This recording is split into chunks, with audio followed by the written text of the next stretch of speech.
정관용의 시사본부.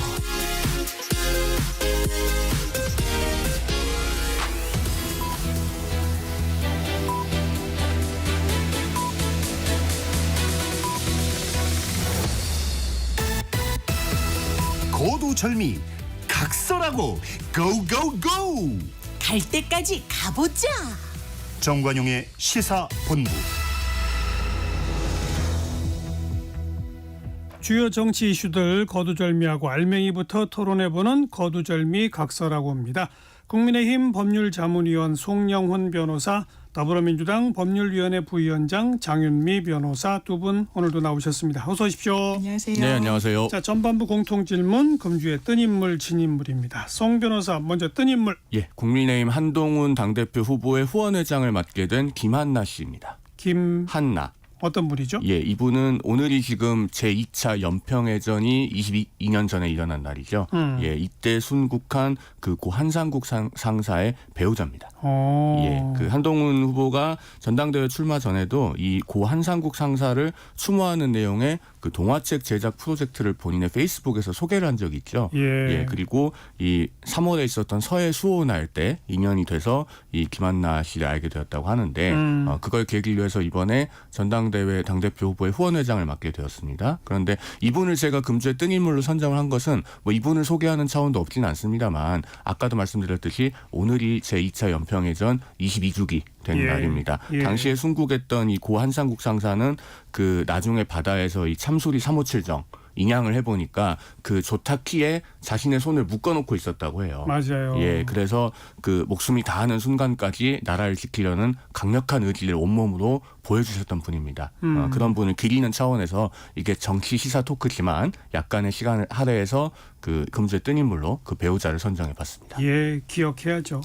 자, 장윤미 변호사는 금주의 뜬 인물. 저는 김두관 전 의원 한번 꼽아봤는데요. 완전히 떴다라고 하기는 조금 미진하지만 일단 흥행에 빨간불이 켜졌다. 이재명 대표의 연임 체계로 가는 수순이다라고 이야기를 하고 다른 진짜 나오는데요, 근데? 그래서 저희도 이제 그 워딩을 왜냐하면 기자들이 그 행사장에 간 거 아니겠습니까? 출사표를 던진다 이렇게 이제 공유가 돼서 제가 갔을 때는 내가 고민하겠다라는 것이어서 아예 그 가능성을 닫아놓지는 않았더라고요. 근데 고민의 시간이 길지는 않을 것이다라고 해서 지금 뭐 이인영 의원 같은 경우에도 좀 주저한다는 분위기가 좀 주된 기류인 것 같고 뭐 임종석 전 실장이나 뭐 김부겸 전 총리, 박용진 전 의원 전부 다 이제 불출마 쪽으로 가닥이 잡히고 있는 와중에 그래도 이제 다른 경쟁 주자가 보이는 거는 좀 긍정적인 측면이 있어서 꼽아봤습니다. 네.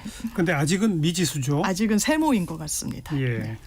자, 그 금주의 진인물로 갑시다. 송영훈 변호사. 이철우 경상북도지사입니다. 왜요? 그 홍준표 시장이 이번 주에 한동훈 후보와의 만남을 거절한 것은 널리 알려졌죠. 그러면서 지금 이철우 경상북도지사도 한동훈 후보하고 원래 만나기로 돼 있다가 이제 일정을 이유로 이게 무산이 됐습니다. 그런 상황인데 홍준표 시장은 이제 2달 반 동안 한동훈 후보를 공격하면서 여러 가지로 거친 말들을 많이 쏟아냈죠. 그렇기 때문에 당원이든 지지층이든 나아가서 국민이든 홍준표 시장의 언행에 대해서 그렇게 기대치가 높지는 않은 상황입니다. 그러니까 어떻게 보면은 홍준표 시장이 만나지 않았다고 해서 당장 입을 수 있는 타격은 그렇게 크지 않을지도 모르겠는데 이철우 경북지사는 원래 홍준표 시장하고는 언행의 결이 좀 다른 분이에요. 그런데 뭐 제가 이것은 추론입니다만은 대구 경북 통합 이슈도 있고 해서 여러 가지로 홍준표 시장의 태도를 의식할 수밖에 없는 상황이 아니었을까 싶기는 합니다만 보수는 기본적으로 품이 넓어야 됩니다. 포용력이 있어야 되고 그리고 정치인들은 의견이 달라도 언제 어디서든지 만나서 대화를 해야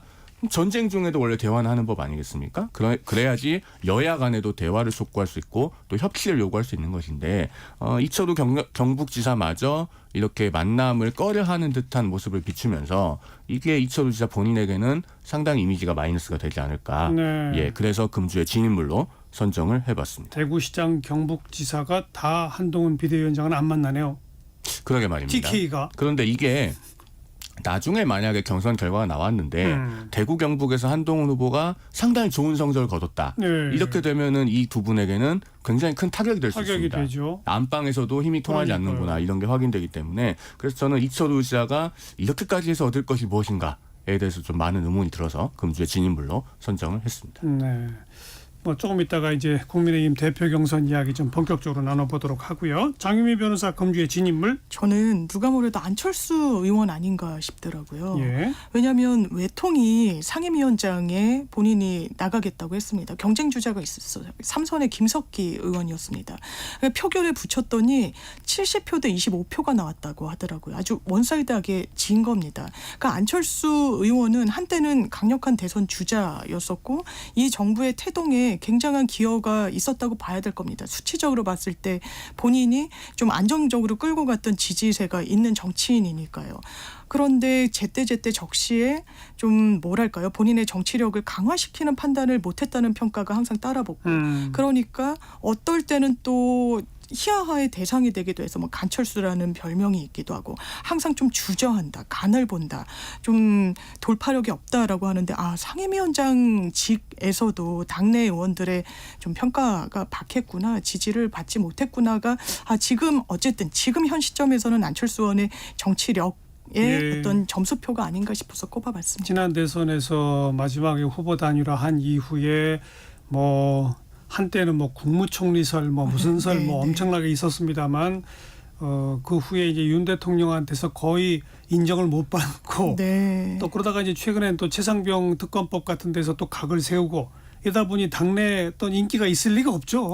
그런 것 같습니다. 뭐 이쪽 편도 저쪽 편도 아니고. 예, 아무 일도 하지 않으면 아무 일도 생기지 않는다. 사실상 겁박성 발언을 전당대회 국면 지난 국면에서는 뭐 듣기도 했고요. 예. 대통령과 거리가 멀어지고 각을 세우는데 그때 또 안철수 대표가 그렇다면 전적으로 최상병 특검에 호응하시는 국민들의 박수를 받았느냐? 그렇지도 않았어요. 왜냐하면 1차 투표 때는 또 안 들어가셨었으니까. 그러니까 좀 애매하다. 이런 평가가 붙는 것 같습니다. 자, 바로 지난주 우리 일요일 날 방송하고 있는 그 시간에 뭐 나경원, 한동훈 또 원희룡 이 세 후보가 이제 1시간 간격으로 나란히 출마 선언을 하지 않았습니까? 그러니까 이제 저희 정치 토크 시간에는 이제 지난주 일요일에 있었던 일이라서 뭐 오래 지났습니다만 이제 처음 이야기를 하기 시작을 하는 건데 예상대로 한동훈 전 비대위원장만 윤 대통령과의 관계에서 다른 새 후보와는 좀 다른 그 스탠스를 취하고 있어요. 대표적인 게 최상병 특검에 대해서 대법원장이 특검 후보를 추천하는 그런 대안으로 우리 국민의힘이 오히려 앞장서서 추진해야 한다. 뭐 이런 이제 스탠스를 취하고 있지 않습니까? 자, 어떻게들 보세요? 강력한 공격이 됐죠. 왜냐하면은 그렇게 이제 최혜병 특검법에 대해서 대법원장의 특검 후보 추천이라는 새로운 제안을 던짐으로써 민주당의 명분이 꼬이기 시작했습니다. 민주당이 지금 당 차원에서는 한동훈 후보의 이런 제안을 고려할 가치가 없다는 식으로 그 반응을 하고 있지만 한편으로 이제 뭐 친명 좌장이라고 불렸던 5선의 정성호 의원 같은 경우는 공개적으로 그런 제안을 우리가 받을 만하다. 이렇게 이야기를 하고 있는 상황 아니겠습니까? 그러면은 제가 그동안에 무수히 말씀을 드렸지만은 민주당이 고발해놓고 특검 후보 추천권을 민주당이 갖겠다고 고집을 하는 그 특검 법안의 명분에 대해서 결국은 민주당 내부에서 그것이 문제가 있다는 지적과 비판의 목소리가 나오기 시작했다는 중요한 의미가 있어요. 이렇게 되면은 선수가 심판을 보는, 나아가서 고발인이 특별검사 후보가 누가 될지 정하는 그런 특검 법안이 끝까지 유지되기가 어려울 것이고, 그러면은 이것은 한동훈 후보가 수비를 한 것처럼 보이지만 어떻게 보면은 예리한 공격을 날린 그런 측면이 있기 때문에 지금 이제 여당 지지층도 이걸 다 보고 있지 않습니까? 아마 조금 있다가 여론조사에 관해서도 말씀드릴 기회가 있겠습니다만은 그런 부분들을 보시기 때문에 그 해병대원 특검법 조건부 찬성이죠. 조건부 찬성이라고는 하지만은 지지율에 크게 영향이 없는 것이 아닌가. 저는 그렇게. 그런데 나머지 세 후보 또 그리고 대통령실의 반응은 매우 썰렁합니다. 대통령실은 당연히 이게 민주당의 지금 의도는 대통령실까지 수사 범위에 넣겠다고 하는 거니까 당연히 그것을 뭐 환영한다고 하기 어렵겠죠. 그런데 나머지 세 후보들은 사실은 이걸 좀 심각하게 생각을 하셔야 될 것이, 지금 국민적인 여론은 이 문제를 어떻게든 진실을 정확하게 규명해서 풀고 가야 된다는 겁니다. 그리고 공수처 수사는 저도 당연히 이것은 우리가 이미 만들어 놓은 시스템이고 수사기관이기 때문에 그 수사 결과를 지켜봐야 된다고 누차 말씀드렸습니다마는 그 말씀드리는 동안에 계속 시간이 가고 있어요. 올해 9월 7일이면은 공수처에 고발된 지 1년이 되지 않습니까?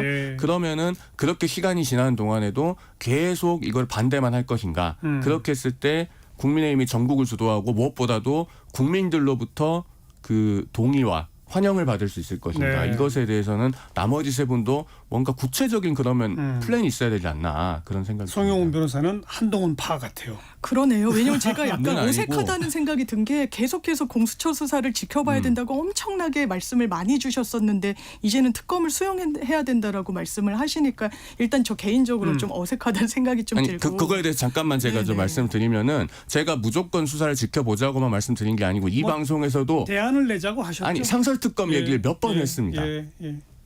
뭐 상설특검은 얘기를 했다고 해서 특검 수용을 얘기했던 걸로 일단 받아들여지진 않고요. 저는 일단 특검에서 중요한 건 고발인과 고발인이 특검을 선정하는 주체가 되지 않아야 하는 것보다 지금까지 특검의 선정 권한은 이 수사의 대상이 되는 당사자들이 특검을 선정하면 안 된다는 문제의식이 더 셌던 겁니다.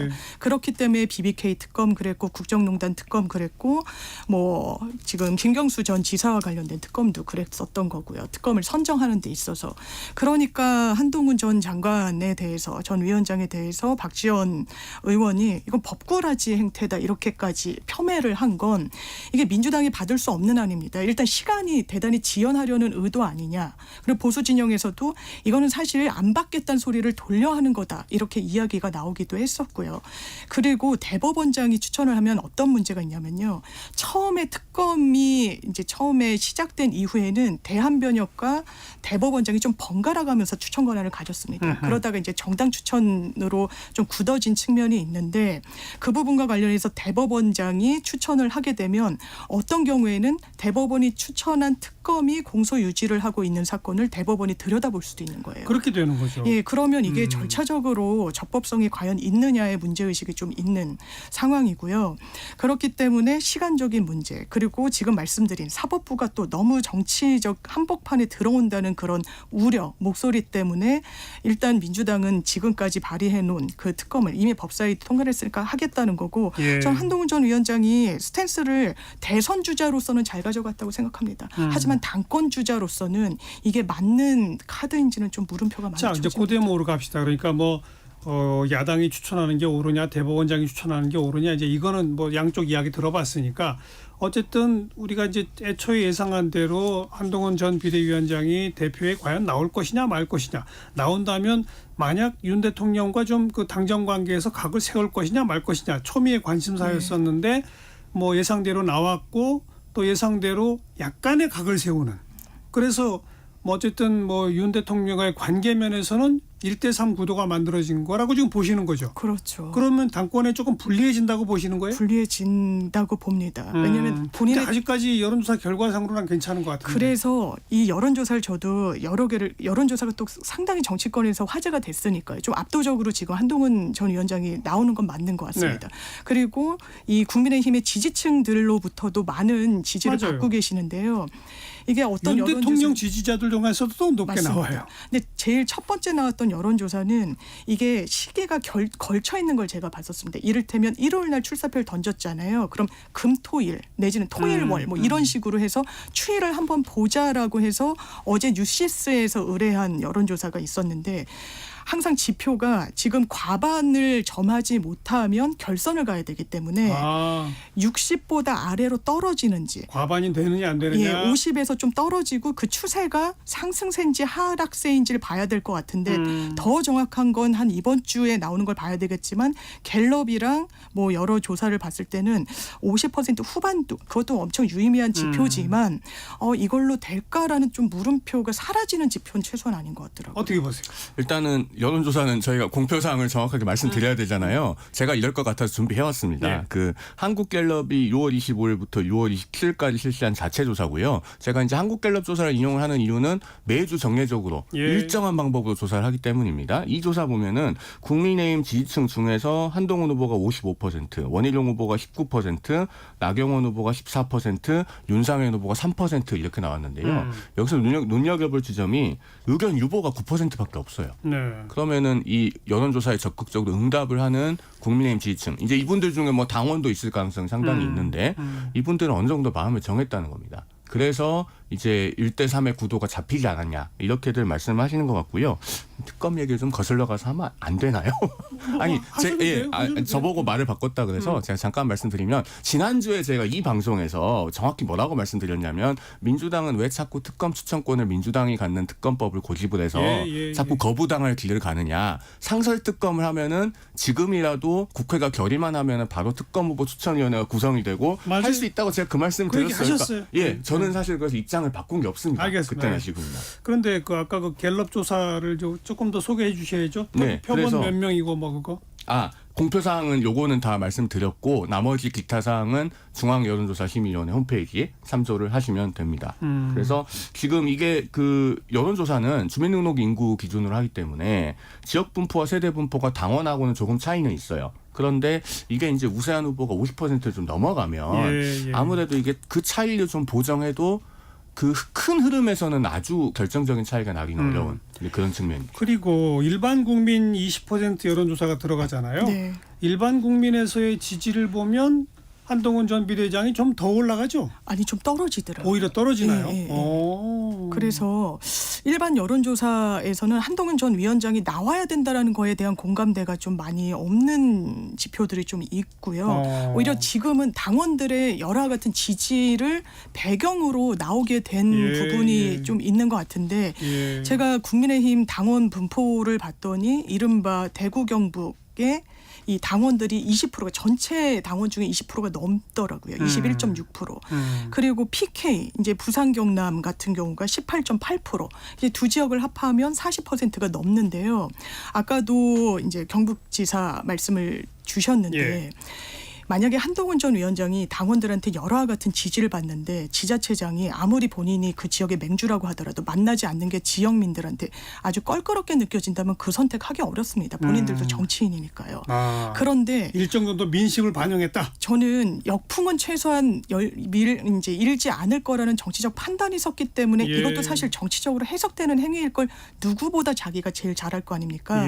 그래서 한동훈 전 위원장이 과연 대통령과 이렇게 각을 세우면서 당권 가도를 매끄럽게 갈 수 있을 것인가가 정말 관전 포인트일 것 특히 같습니다. 대구 경북 민심은 또 당원 분포에서는 제일 많은데 조금 흔들릴 수도 있다. 네, 그리고 대통령에 대한 지지, 그리고 당 대표에 거는 기대가 그래도 여당으로서는 대표를 그리고 또 일부 분석가들은 윤석열 대통령이 가만히 있지 않을 것이다. 그런 얘기들이. 뭐 지난번 김기현 대표 세우듯이 분명히 뭔가 개입할 것이다. 뭐 그런 얘기 있던데요. 그래서 한간에선 한동훈 전 위원장이 오히려 그런 파상 공세를 막고자 당권에 나왔다라고 분석하는 언론도 있기도 한데 그건 뭐 알 수 없지만 과연 정말 이준석 대표가 이야기한 것처럼 대통령이 어물전 앞을 그대로 지나갈 것인가. 이게 또 하나의 포인트인 것 같습니다. 그거는 이제 국민의힘의 구원이 있는 이준석 대표가 그냥 국민의힘 잘 되지 않길 바라는 마음에서 하는 얘기라고 저는 그렇게 해석합니다. 그래요?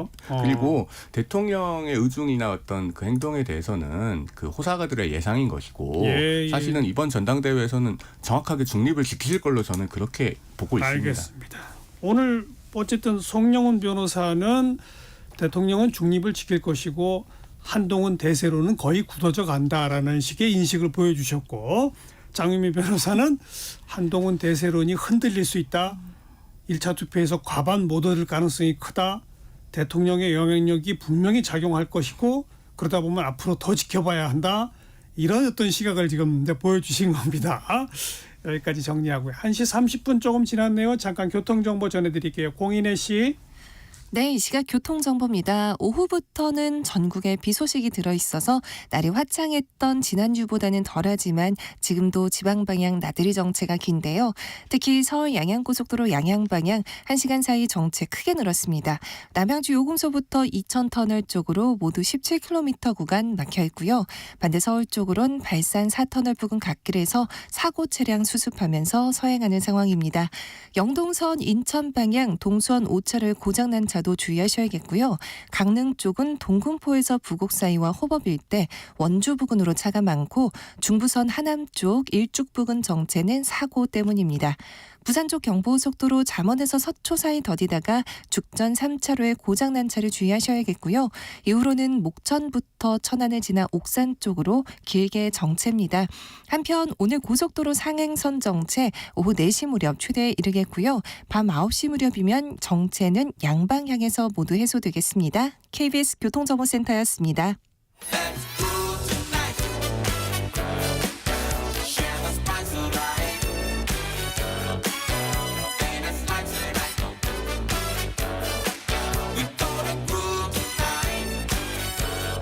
국민 MC 정관용.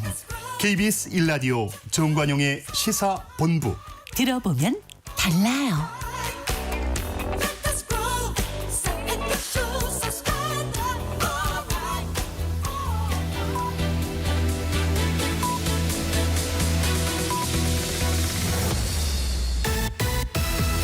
고두절미 각설하고 고고고. 갈 때까지 가보자. 정관용의 시사본부. 매주 토요일 2부 거두절미 각설하고 국민의힘 송영훈 변호사, 민주당 장윤미 변호사 두 분과 함께합니다. 이 후반부 공통질문 이번 주에 가장 핫했던 말 한마디 송 변호사. 네, 국회 법사위원장을 맡고 있는 민주당 정청래 의원의 뜨거운 맛을 보여주겠다입니다. 네.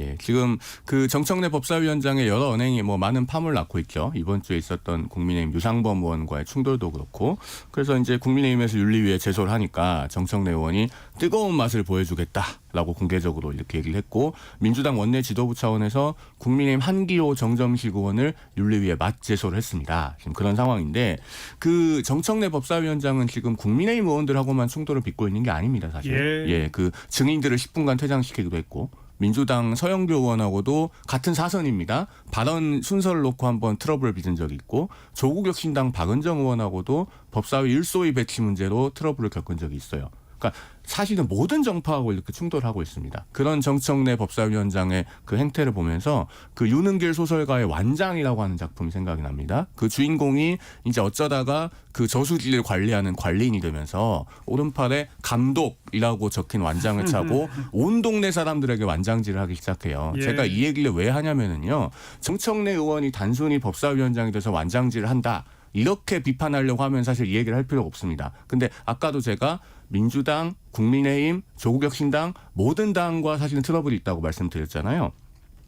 이 완장에서도요, 주인공이 나중에 그 저수지 관리인을 자기한테 맡긴 최 사장 일행이 낚시라는 것까지도 못하게 막아요. 그 관리인 자격으로. 그리고 자세히 소개하실 건 없고. 아니, 한 문장만 더. 나중에 그 저수지의 물고기들이 떼죽음을 당합니다. 네. 예, 결말이 어떻게 되는지는 우리 청취자들께서 한번 직접 찾아서 읽어보시면 좋겠습니다. 정청래 위원장 정치 처음 시작하고서부터도 워낙 이렇게 독설로 유명해가지고 벌써 오래전에 그 당시 김종인 비대위원장이 콕 집어서 공천 배제를 시켰던 맞습니다. 그런 기억이 나지 않습니까? 변하지 않고 있어요. 참 문제가 좀 있습니다. 호불호가 많이 갈리는 정치인인 건 맞는 것 같습니다.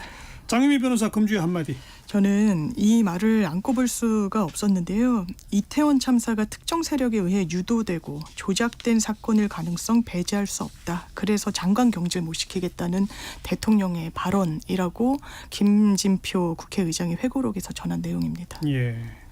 이 얘기 본격적으로 나눠보죠. 다들 이제 보시면 알겠지만 김진표 전임 의장 회고록 책자의 말미에 저랑의 대담이 실려 있어요. 김진표 전 의장이 자기 이제 책을 낸다고 하면서 그 뒷부분에 저랑 질의응답으로 좀 정리하는 대담을 싣고 싶다고. 그래서 책 초고를 저한테 미리 이제 출판사에서 보내준 거예요. 그래서 제가 이제 미리 읽어봤죠.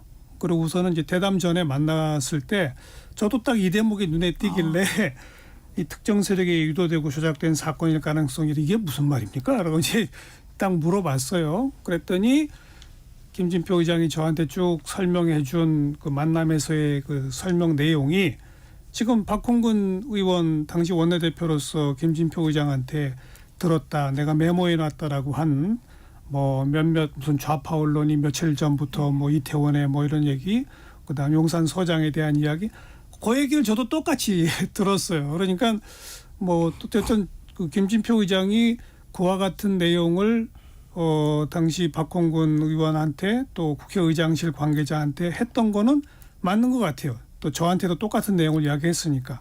이제 그게 과연 정확히 윤석열 대통령의 말인지 아니면 대통령실이 말하듯이 윤석열 대통령의 말을 왜곡한 것인지 그건 모르죠. 근데 저는 설마 대통령께서 그런 말씀을 하셨겠는가라는 생각이 들어서 이게 잘 믿기지는 않습니다. 세 가지 이유에서 그런데요. 일단은 뭐 다른 분들도 지적을 하셨는데 당시에 김진표 국회의장께서 그런 말씀을 들으셨고 또 박홍근 원내대표가 이것을 당시에 전해 들었다면 왜 그 당시에 민주당에서 이걸 공개해서 바로 정치 쟁점을 하지 않았을까? 그 부분에 큰 의문이 있어요. 이게 만약에 사실이면은 대단히 부적절한 발언인 것은 틀림이 없지 않습니까? 그러면은 민주당에서 이것을 쟁점화하고 공론화하지 않았을 리가 없는데 왜 메모만 해두고 그러니까 김진표 의장은 그럴 수 있다 치고 직접 독대를 한 당사자니까 박홍근 의원 같은 경우에는 당내에 알리거나 뭐 민주당 차원에서 이걸 뭐 문제 제기하거나 했을 것 같은데 그런 게 전혀 없고 한 1년 반이 지나서 이런 얘기가 나왔단 말입니다. 그래서 좀 수긍하기 어렵고. 그건 왜 그렇다고 생각하세요? 정치에도 도의라는 게 있죠. 정치의 도의. 국회의장은 당적이 일단 없고 대통령과 독대한 내용을 그때 이태원 참사 직후에 민심 너무너무 좋지 않았습니다. 대통령이 책상을 탕탕 치면서 법대로 해야 된다는 취지로 이야기했거든요. 국민들 마음을 전혀 어루만져 주지 못했어요. 그때 국회의장까지 본인이 들었다면서 이 부분을 공개를 한다? 사실 대통령께 상당히 누가 된다는 그 부분에 판단이 있었을 그러니까 거라는 박홍근 생각이 의원도 듭니다. 의장의 말이기 때문에 그렇죠. 공개하기가 어려웠을 것이다. 본인이 들었다면 아마 했을 것 같아요. 저는 본인이 원내대표니까. 그런데 의장을 통해서 그것도 당적이 없는 의장의 또 독대 내용이라서 그렇죠. 그건 부담이 됐을 겁니다. 글쎄요. 민주당이 그 뒤에 이상민 행정안전부 장관 탄핵도 했었고 여러 가지 그 애누리 없이 이것에 대해서는 아주 강하게 정치 공세 드라이브를 걸었기 때문에 글쎄요. 저는 그 부분에 대해서는 좀 수긍하기 어렵고 그다음 두 번째가 여야 영수회담을 지난 4월에 하고 그 뒤에 여야 협치의 첫 번째 결과물로 한 것이 이태원 참사 특별법 여야 합의로 통과시킨 거 아닙니까? 일부 조항을 좀 바꿔서. 저 조사 특위의 구성을 4대 4대 3에서 이제 4대 4대 1로 바꿨죠. 그렇게 해서 통과를 시켰는데 대통령 제의요구하지 않고 이제 그대로 공포가 됐습니다. 그걸 봐도 과연 그런 말씀을 하셨던 분이 이렇게 했을까라는 생각 들고 세 번째는 그 진수희 전 보건복지부 장관이 어제 이제 그 김진표 국회의장의 주장을 뒷받침하는 방증으로 뭘 제시를 했냐면 여의도 연구원장? 그렇습니다. 그 당시에 여의도 연구원에서 이상민 장관을 경질해야 된다는 보고서를 그 직후에 올렸더니 여의도 연구원장이 바로 경질이 됐다. 이렇게 말씀하셨는데 팩트는 그렇지가 않거든요. 당시에 그 삼선 국회의원을 역임한 김용태 전 의원이 여의도 연구원장이었는데 그 38 전당대회 할 때까지 계속 다 임기를 끝까지 했습니다. 그리고 이제 당 지도부가 바뀌면서 새 여의도 연구원장이 왔고요. 작년 11월이나 12월에 여의도 연구원장 경질된 사실 자체가 없어서 이게 여러모로 좀 석연치 않다라는 정도의 생각을 가지고 있습니다. 그러니까 송 변호사는 대통령이 그런 말을 했을 리가 없고 김진표 의장이 일부러 왜곡했다? 아니 일부러 왜곡이라기보다는 뭔가 제가 봤을 때는 이상민 장관을 당장 교체하지 않는 이유에 대한 언급은 있었을 것 같아요. 다만 그것이 책에 실린 내용과 정말로 동일한가 말이라고 하는 것은 아다르고 어다르기 때문에 정확하게 어떤 내용이었는지는 알 길이 없고 책에 소개된 것과 완전 뉘앙스가 똑같을까에 대한 의문은 있는 장 거죠. 변호사 어떻게 보세요? 저희가 재판을 하더라도 완전히 극과 극의 이런 여러 진술들이 상치되는 경우가 너무 많습니다. 그럼 재판부 입장에서는 누구 말을 더 믿을 만한가 그 상황이 어떠한가를 헤아리게 되는 거죠. 증거 채택을 해야 되니까요. 그러면 국회의장이 회고록에 쓴 겁니다. 본인의 정치 인생을 다 마무리하는 시점에 어떤 사실을 왜곡, 가공할 동인 자체가 상당히 떨어진다는 거죠. 정치 쟁점을 한다고 해서 본인이 얻는 이득 같은 것도 상상하기가 어렵습니다. 그렇다면 이 말이라는 건 역사에 기록을 해놓을 필요가 있다라는 본인이 정치인으로서 평생을 사신 분으로서 뭐 관료이기도 하셨지만요. 그런 소명감 같은 게 저는 있었을 거라고 생각하고요. 대통령실에서도 왜곡됐다라고 하면서 본인이 이태원 참사와 관련한 진상규명을 위해서 거부권 행사도 하지 않았고 뭐 이런 취지의 이야기를 합니다. 그런데 어떻게 돌아가고 있느냐. 특조위를 꾸려야 돼요. 이태원 특별법에 따라서요. 참사특별법. 국민의힘이 그 특조위에 들어갈 명단을 안 내고 있다라는 겁니다. 어쨌든 소극적이라는 인상을 지우지 못해요. 그리고 그 당시에 대통령께서 아까도 말씀드렸지만 법적으로 분별해서 책임자한테 책임을 지워야 된다라고 이야기를 하셨습니다. 그러면 왜 이렇게밖에 말씀을 못 하실까라고 했던 게 어느 정도 의구심이 퍼즐이 맞춰지듯이 되는 거예요. 그리고 지금 대통령께서 하셨던 워딩 중에 그런 게 있습니다. 추가로 공개된 게 그 이태원 참사가 난 그 현장, 이태원이란 곳은 뭐 동남아 식당 몇 곳밖에 없어서 젊은이들이 그렇게 가고자 하는 곳이 아닌데 좌파 언론들이 며칠 전부터 가고자 했다. 그런 발언들이 어디서 나왔었냐면 김진표 의장도 우려했지만 이른바 극우 유튜버들이 그런 뉴스들을 가짜 뉴스를 끊임없이 생산시켰었어요. 실제로 어제도 한 리포트에서 한 당시에 한 유튜버가 뭐라 그랬냐면 똑같은 언론사를 이야기합니다. MBC, KBS, JTBC가 한 골목을 지정해서 청년들을 가게 했다는 취지의 이야기를 한 게 보도가 됐습니다. 예. 그리고 한 유튜버, 뭐 대통령께서 즐겨본다고 하시기도 했던 그렇게 정치권 안팎에서 나왔던 유튜버에서는 이거 이 참사 누가 부추긴 결과다라고 이야기를 해요. 누가 기획했는지 찾아야 한다라고 이야기를 합니다. 이게 맥락이 있어 보인다는 거예요. 대통령의 의식에 대해서 대통령은 대한민국의 지도자인 거예요. 너무나 많은 권한이 있는데 예. 이 인식이 과연 지도자에 맞는가, 정상적인가 이런 의문이 다시금 재소한되는 김진표 거죠. 의장이 저랑 만났을 때 설명할 때는 이제 바로 그 대목을 이야기하면서 김진표 의장의 해석으로 대통령이 그러니까 할로윈이 뭔지 잘 모르는 거지 이렇게 말하더라고요. 할로윈 때 이태원이 워낙 붐빈다는 걸 잘 모르는 거지 이렇게 살짝 또 언급하긴 하던데 장 변호사는 아무튼 그런 내용들까지가 일부 유튜브에서 나온 바가 있다. 그 당시에 정도는? 나왔던 뭐 겁니다. 대통령께서 그 지금 말씀하신 것처럼 그 소위 극우라고 불리는 유튜브 매체를 많이 보는지 아닌지는 제가 알 길이 없는데 다만 그 말씀하신 것과 같은 음모론을 확대 재생산하는 것과 같이 그 일부 유튜브 매체들 이건 진영을 가리지 않고 뭐 좌나 우나 다 있습니다. 이렇게 우리 정치의 극단화 내지는 어떤 허위 사실의 유포에 상당한 그 비중을 차지하고 있는 건 정말 우려할 만한 대목이죠. 지금 그 김어준 씨 같은 경우도 이제 저 채널A 전 기자 이동재 기자에 대한 그 허위 사실 적시 명예훼손 문제로 지금 재판 받고 있지 않습니까? 그런 것처럼 이게 극좌 극우 양쪽에서 유튜브가 점점 우리 정치의 진영화를 가속화시키고 있습니다. 예, 이런 예. 부분들은 정말 좀 단호하게 끊어내야 되고 지금 우리 KBS 같은 경우는 공영방송이기 때문에 사실 게이트키핑을 철저히 하고 팩트체크 정확하게 하지 않습니까? 유튜브는 그런 게이트키핑이 안 되기 때문에 참 그런 부분에서 앞으로 우리 정치가 참 정치 스스로 잘 자정해서 예. 이 부분에 대해서는 금도를 지켜야 된다라는 말씀을 드립니다. 아무튼 뭐 이 책이 공개된 직후에 며칠 동안 굉장히 시끌시끌한데 여권 인사들도 일부는 상당히 우려 섞인 그런 멘트들을 좀 내놓고 있지 않습니까? 그렇죠. 이게 조금 더 며칠 더 갈 것 같아요. 후폭풍이. 저는 계속 갈 것 같습니다. 왜냐하면 대통령실에서의 해명 내용이 좀 이 의혹에 대한 정확한 해명은 최소한 아니었던 예, 것 같아서요. 예. 그렇습니다. 자, 그리고 또 중간에 잠깐 화제가 됐다가 이제 물러난 게 그 해병대 그 사단장 관련해서 사단장과 하필이면 도이치모터스 사건과 관련된 인사가 카톡방에서 뭐 회동을 논의하다가 결국 회동은 안 이루어졌지만 이렇게 돼서 이제 사단장한테 그 사람 아느냐라는 질문도 과연 며칠 전에 있었고 근데 모른다고 했는데 그런 카톡방의 내용이 일단 공개가 됐단 말이에요. 이걸 두고 이제 또 야권에서는 그래서 사단장 왜 그렇게 비호하나 했더니 또 역시 그게 또 김건희 여사냐 뭐 이런 주장들이 나온 바 있죠. 그렇죠. 그래서 이 부분이 정치 쟁점화될 수밖에 없는데 아마 민주당의 태도는 너무 확고하니까요. 김건희 여사에 대해서는 의혹이 너무나 많고 특검을 통해서든 수사를 통해서든 들여다봐야 된다는 건데 지금 전당대회 국면에서 국민의힘의 각 주자들이 또 어떤 입장을 낼지가 좀 관심사인 것 같습니다. 그래서 많은 분들이 특히 이제는 반윤으로 완전히 자리매김한 한동훈 전 장관이 한동훈 전 위원장이 이제는 김건희 여사에 대해서도 어느 정도 전향적인 입장을 드러내지 않겠느냐. 특검도 왜냐하면 그날 질문이 나왔을 때 최상병 특검에 대해서는 비교적 명료하게 입장을 표명했고 김건희 여사에 대해서는 좀 두루뭉술하게 했지만 완전 반대 뭐 이렇게 들리게 말씀하시진 않았거든요. 그럼 뭐 특별감찰관하고 제2부속실을 네, 개한으로 얘기했죠. 그런 얘기도 하셨고요. 그렇다면 그 부분과 관련해서도 국민의힘의 뭐랄까요, 이제 주자 간의 입장차가 드러날 이제는 임계점에 달했다는 생각이 듭니다.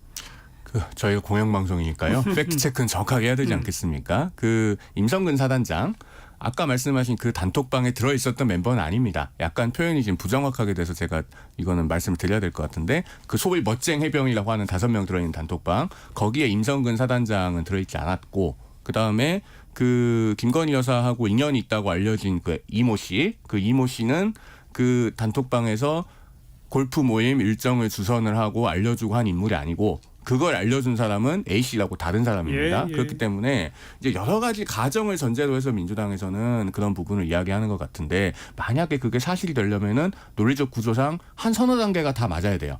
그러니까 이거는 좀 팩트가 어떻게 될지 지켜볼 부분이고 그다음에 이제 김건희 여사에 대한 입장이 두루뭉술하다고 했는데 그날 이제 출마 선언의 내용을 보면은 그 제2부속실하고 특별감찰관은 반드시 해야 된다고 했고 맞아요. 안 할 이유가 없다고 굉장히 강하게 얘기를 하지 않았습니까? 예, 예. 그런데 이제 그 명품 가방 받은 거 그거는 사실 사안 구조가 단순하긴 하잖아요. 최 목사하고 김건희 여사 두 분 간의 일이기 때문에 뭐 사실관계 다 드러났고 판단만 그렇게 남았다. 판단만 남은 거예요. 이런 법리적인 표현을 판단이 썼죠. 사실 그렇게 어려운 사안은 아니죠. 이걸 뭘 특검까지 해야 될 정도로 사안 구조가 복잡하고 수사에 어려움을 요하는 사안은 아니다. 그런 취지로 이해가 됩니다. 저는. 근데 대통령이 이제 각을 세우기로 완전히 굳건한 마음을 이제 먹는다면? 완전 헤어질 결심을 한 것 같아요. 이미 저는 한동훈 위원장은 그리고 반윤이라는 그런 이미 먹었다. 이미 결심했다. 먹었고 그러면 더 가속화하고 더 분별하는 길을 갈 수밖에 없을 때는 그 중심에는 김건희 여사가 놓여 있는 것도 사실인 것 같습니다. 네, 우리가 이제 정치권에서 친윤이니 반윤이니 맨날 하잖아요.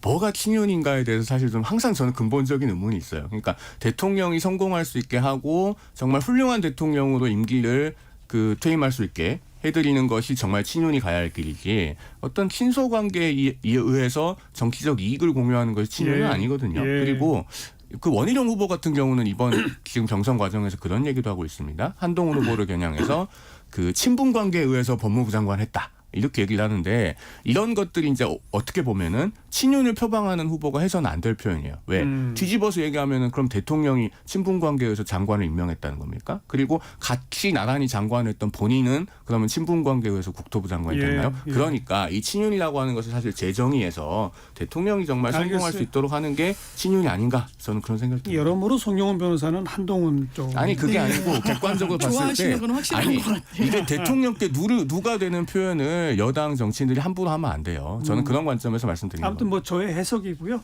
근데 이제 장유민 변호사 민주당 쪽이 바라는 거는 김건희 여사 건이 점점 더 시끄러워져서 한동훈 전 대표가 점점 더 김건희 여사와 관련해서도 각을 세우기를 바라는 거죠. 저희는 바란다기보다는 그러니까 여러 이야기들을 들어요. 한동훈 나오면 땡큐다, 막 한나땡 이런 분들도 계시고요. 우상호 의원 같은 경우에는 진짜 긴장해야 된다. 예, 대통령과 각을 세우고 이렇게 나오면 어떤 확장력을 보여줄지 모르는 거다. 맞아요. 근데 저는 그 말에도 귀가 기울여집니다. 걱정이 되지만 예, 그렇지만 그러면 어떤 스탠스를 왜냐하면 정말 내가 친윤이다. 이 윤석열 정부의 성공을 바란다고 한동훈 장관 말씀하시지만요.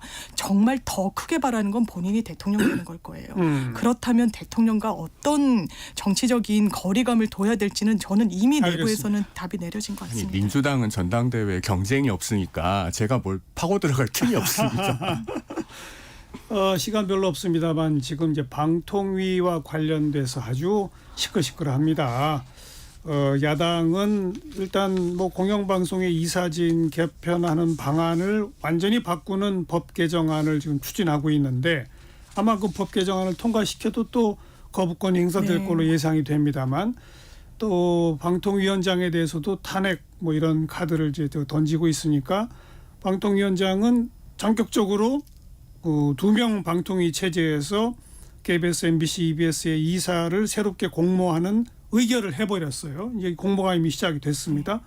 그럼 이제 민주당은 바로 탄핵으로 갑니까? 어떻게 됩니까? 일단 본회의에 이제 통과를 시켜야 직무집행이 정지가 되니까 그러니까요. 그 수순으로는 빨리 좀 돌입하고 속도를 낼 걸로 보이고요. 근데 그렇다 하더라도 이미 공모 절차는 시작이 됐잖아요. 그렇죠. 그러나 선임을 못하는 거죠. 네, 그렇고 어. 그러니까 오히려 좀 악의적이라고 민주당 입장에서는 보는 것 같습니다. 이제 직무집행이 정지될 거를 염두에 두고 예상해서? 속도를 너무 내는 건 그건 예. 좀 아니지 않느냐라는 근데 문제의식이 그렇게 있습니다. 되면 탄핵하지 못하게 이동관 전 위원장처럼 자진 사퇴하고 또 후임자 인선합니까? 어떻게 됩니까? 글쎄요. 그 부분은 좀 봐야 될 것 같은데 일단 지금 그 국회 탄핵소추안이 발의는 됐더라고요. 네. 들어온 상태인데 저는 민주당에 좀 묻고 싶지 않을 수 없는 것이 지금 방통위원이 5명이잖아요. 자리는. 근데 그중에서 지금 2명밖에 없는 상태에서 계속 의결을 하니까 이게 법적으로 하자가 예. 있는 것 아니냐라고 물고 늘어지고 있는데 그러면은 민주당은 왜 빨리 이거 국회 추천 절차를 안 밟습니까? 그건 그냥 제가 설명해 드릴게요. 아니. 어차피 여야 추천을 다 하면 3대 2로 여당이 항상 앞서기 아니 그러니까요. 때문에 예, 그러니까요. 민주당이 어차피 3대 2가 돼서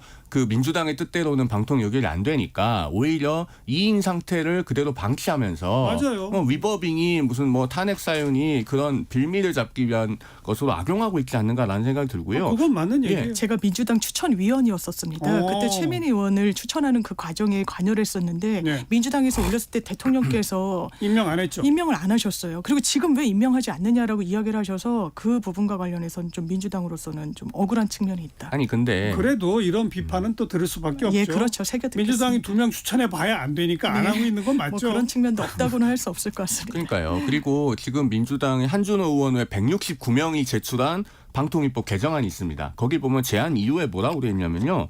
방통위 회의의 경우 개의에 필요한 최소한의 출석 인원수를 정하고 있지 아니하여 대통령이 지명한 2인의 출석만으로 의결이 가능하다. 이렇게 돼 있어요. 제안 예, 이후에. 예. 그럼 2명이서 의결하는 게 일단 위법은 아니라는 겁니다. 민주당 스스로 인정을 하고 그건 있어요. 본인이 오타라고 이게 오독이라고 밝힌 바가 있습니다. 한준호 아니 한 그러면은 의원이. 민주당 의원들은 다 이거 읽어보지도 않고 사인을 합니까? 그럴 거면 사실 국회의원을 그만하셔야죠. 오타가 아니라 오독한 거라고 얘기를 좌우간의 했었습니다. KBS, MBC, EBS의 이사진을 어떻게 짜느냐를 두고 팽팽한 힘겨루기가 한쪽에선 법 개정 카드, 한쪽에서는 기존 방통위원장 탄핵 카드, 한쪽에서는 바로 그냥 공모 절차에 들어가는 의결 카드 등등이 아주 하루하루 다르게 지금 맞부딪히고 있는 양상. 앞으로도 뭐 매일매일 상황이 달라지겠죠. 그럴 것 같습니다. 그죠? 지금 각 방송국 가보면 정말 이 뭐 방문진이나 이런 부분에 대해서는 이 구성원들은 엄청 신경을 쓰고 계시거든요. 어떻게 될지 모르니까요, 이게. 네. 그죠? 공영방송의 중립성 문제는 사실 이게 정권이 바뀔 때마다 항상 논란과 비판이 끊이지 않습니다. 그래서 어디선가는 지금 악순환을 끊어야 되는데 사실 민주당이 지난번에 문재인 정부가 집권을 했을 때 그때가 어느 한쪽도 압도적인 과반이 아니었고 처음에 다당제 환경에서 집권했기 때문에 그때가 사실 악순환을 끊어낼 수 있는 좋은 기회였어요. 근데 그때는 안 하고 이제 와서 뭔가 공영방송의 거버넌스에 손을 대려고 하니까 그러면은 이제 MBC 사장이 바뀔 때가 되니까 이렇게 하는 것 아니냐라는 비판에 직면하는 문제여서 참 이게 여러모로 간단치 않다고 생각이 됩니다. 시간이 없어서 제가 더 말씀 못 드리겠네요. 뭐 저는 공개적으로 항상 말하죠. 여러 정권에 걸쳐서 제가 방송 생활을 해왔기 때문에 모든 정권이 여기선 책임이 다 있어요. 누구든 정권 잡기 전에는 공영방송 공영화해야 한다라고 하다가 잡고 나면 안 하는 거죠. 뭐 그게 뭐 모든 정권이 똑같았어요. 솔직히 그건 그렇지 않습니까? 그런 측면이 있다고 봐야 될 것 같습니다. 지금도 이제 그 싸움은 매일매일 양상을 달리하면서 전개되고 있다. 어떻게 흘러갈지는 좀 더 지켜봐야 되겠다. 이 정도로 할까요? 자, 매주 토요일 2부 거두절미 각서라고 보내드렸습니다. 국민의힘 법률위원회 송영훈 변호사, 민주당의 법률위원회 부위원장 장윤미 변호사 두 분 수고하셨습니다. 감사합니다. 감사합니다. 네, 추가열에 나 같은 건 없는 건가요? 듣고요. 내일 또 뵙죠. 안녕히 계세요.